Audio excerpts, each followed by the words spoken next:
The first time Agnes heard it, she thought it was only the wind against the high windows of the great hall. A slow, drawn-out scratching, then a pause, then 3 dull thumps, far away. She had been sweeping the flagstones since dawn, her broom whispering across the uneven floor, dust rising in the thin bars of light that slipped through the stained glass. The rest of the servants were in the kitchens, their voices muffled through the thick walls, leaving her alone in that long, echoing space. It came again. Scratch, scratch, thump. From the far end of the hall, where the walls were lined with portraits so dark the faces barely emerged from the varnish. She didn't go to look.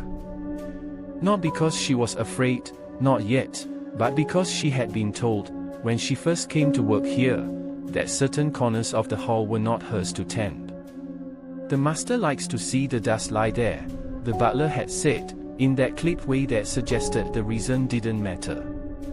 By noon, the scratching had stopped.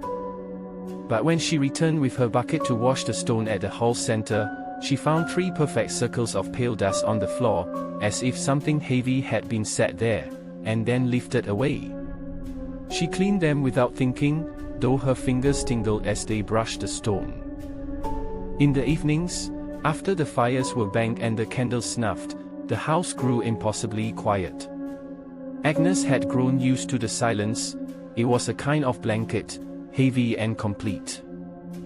But that night, as she carried the last of the firewood up from the cellar, she heard it again. Not from the hall this time. From the room they called the watch chamber. She had only been in it once.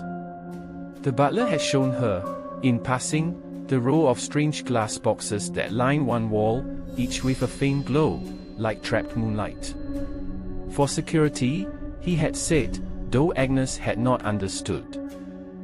The boxes showed moving pictures, a hallway, a staircase, the front gates, though she could not see how, since the places they depicted were nowhere near. Now, in the stillness, she heard a faint tapping from that room. Not rhythmic, more like someone's nails on the glass. She set down her bundle of wood and stepped closer. The door was ajar. Inside, the boxes glimmered softly. All but one. The dark one, farthest from the door, pulsed faintly, as if lit from within by a candle struggling to stay alive. And though she could not see the image clearly, she thought it was showing the great hall. Her great hall. Her broom, leaning against the wall where she had left it. And something else.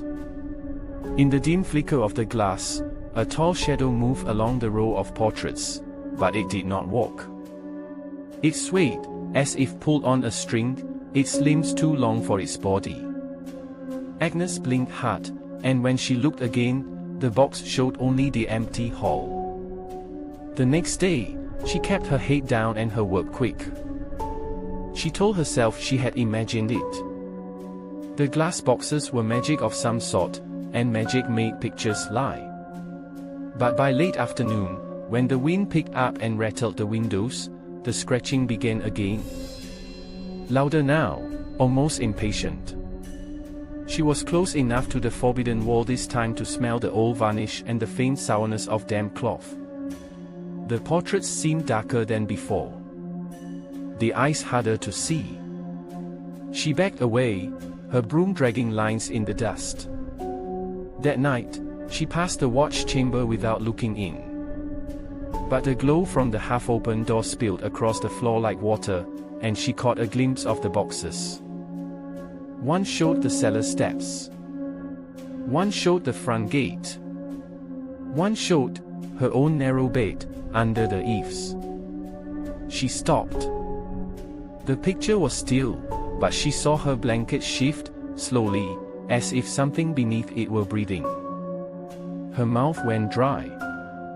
She stepped closer to see better, and the picture changed. Not her bed. Not her room. The great hall again. And a figure, standing in the exact place she was standing now, one pale hand pressed to the glass on its side of the box. The butler found her in the corridor an hour later, her work undone. He said nothing, only closed the watch chamber door and turned the key. The scratching in the great hall stopped after that.